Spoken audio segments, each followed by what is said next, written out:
Autre volet de l'actualité, l'agriculture au Congo peine à décoller. Pourtant, le pays possède des terres fertiles. Les dépenses d'importation des produits agricoles s'élèveraient à près de 500 milliards de francs CFA par an, une dépense colossale pour l'État. Parmi ceux qui veulent contribuer à l'émergence de ce secteur au Congo figure la société Les Doigts Verts Congo, une société de droit congolais qui œuvre pour l'industrialisation de l'agriculture. Suivez. Longtemps reléguée au second plan, l'agriculture constitue aujourd'hui l'élément clé pour le développement économique de l'Afrique. Cette réalité s'applique également à la République du Congo, qui possède un potentiel agricole important, mais sous-exploité. Aujourd'hui, 98% des terres fertiles ne sont pas cultivées et la contribution de l'agriculture dans l'économie nationale demeure insignifiante. La production agricole est faible et artisanale. Elle ne permet pas de satisfaire les besoins du pays en produits agroalimentaires. Pour y répondre, le Congo importe chaque année 70% de ses besoins en denrées alimentaires, soit une dépense annuelle de 500 milliards de francs CFA. Face à cette situation, il est plus qu'urgent d'intensifier et industrialiser l'activité agricole sur le plan national. C'est dans cette dynamique que s'inscrit la société Les Doigts Verts Congo. Si les gens ont leur avenir entre leurs mains, comme j'ai cette carotte entre mes mains, mais on n'a pas besoin d'aller à l'étranger. Nous produisons la carotte là, nous la vendons là. Nous mangeons ce que nous produisons. Et c'est la solution.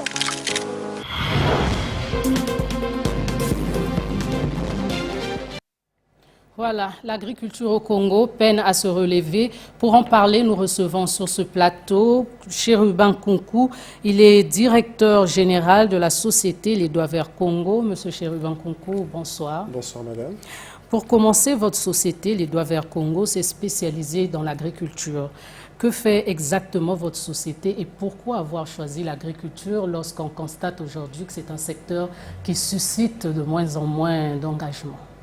Merci.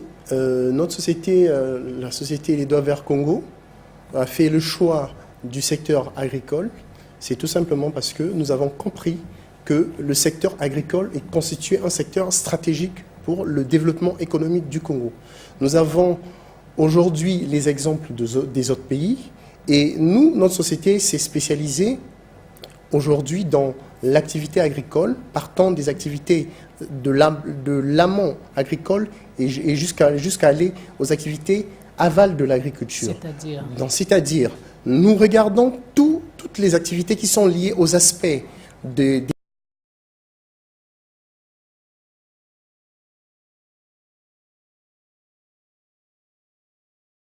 l'agriculture et nous regardons aussi tout ce qui est accompagnement des projets agricoles. Donc, dans notre expertise, nous faisons aussi de l'analyse de sol, parce qu'aujourd'hui, au Congo, il y a de l'analyse de sol qui se fait, mais cette analyse de sol ne se fait pas d'une manière générale, au global. On a tendance à prendre les échantillons de sol et les envoyer à l'étranger pour faire les analyses. Nous faisons une offre globale sur toute cette chaîne de valeur.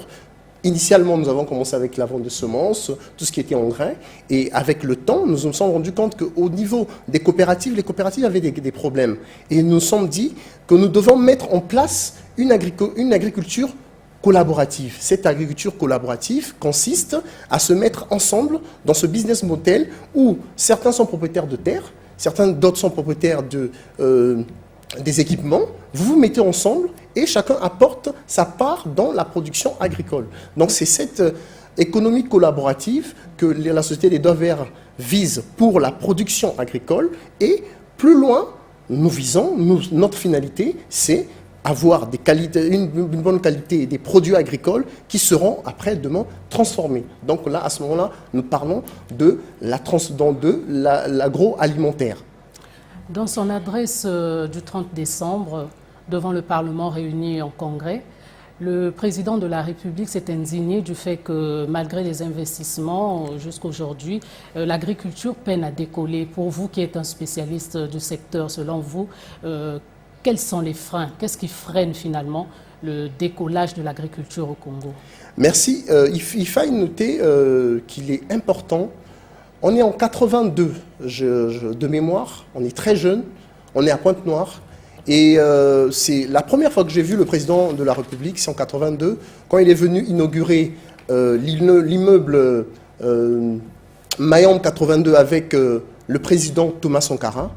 Déjà à cette époque, le président Denis Sassou Nguesso parlait du développement agricole, de l'autosuffisance d'ici l'an 2000. Il s'est écoulé 35 années. Je considère pour moi que son indignation est bien fondée. C'est un père qui parle à une nation, c'est un père qui parle à des fils, mais nous avons l'impression de ne pas comprendre le message. Je vais vous donner un chiffre. Aujourd'hui, 65% des terres arables inexploitées se trouvent en Afrique. Donc, l'alimentation mondiale va dépendre de nos terres arables. C'est pour dire là que notre président est visionnaire. Notre président nous laisse, il ne cesse de ses vertus de dire que l'héritage que je vous laisse, c'est celui-ci. Le chemin de l'avenir, du développement économique et agricole, le voilà. Il y a effectivement des facteurs qui constituent des freins. Aujourd'hui, pour développer l'agriculture au Congo, nous devons organiser le secteur agricole, tant d'un côté le secteur public et de l'autre du secteur privé. Dans son allocution, à la fin, il a bien précisé que nous devons nous organiser. Mais pour nous organiser, il faut qu'on prenne conscience. Quelle est aujourd'hui la perception des Congolais sur l'agriculture? L'agriculture a été toujours prise comme étant une activité pour ceux qui sont au village. Mais on se trompe. Voilà pourquoi nous, dans notre proposition de valeur du secteur agricole, nous avons créé un magazine et nous faisons de la promotion de l'agriculture. L'Agrimag existe depuis le mois de janvier. Il est sur le marché. Il y a aujourd'hui, pour développer l'agriculture, le frein, c'est lequel? C'est déjà la prise de conscience. Si nous prenons conscience, nous savons que nous sommes assis sur de l'or, ça je puis vous le dire, le président l'a rappelé.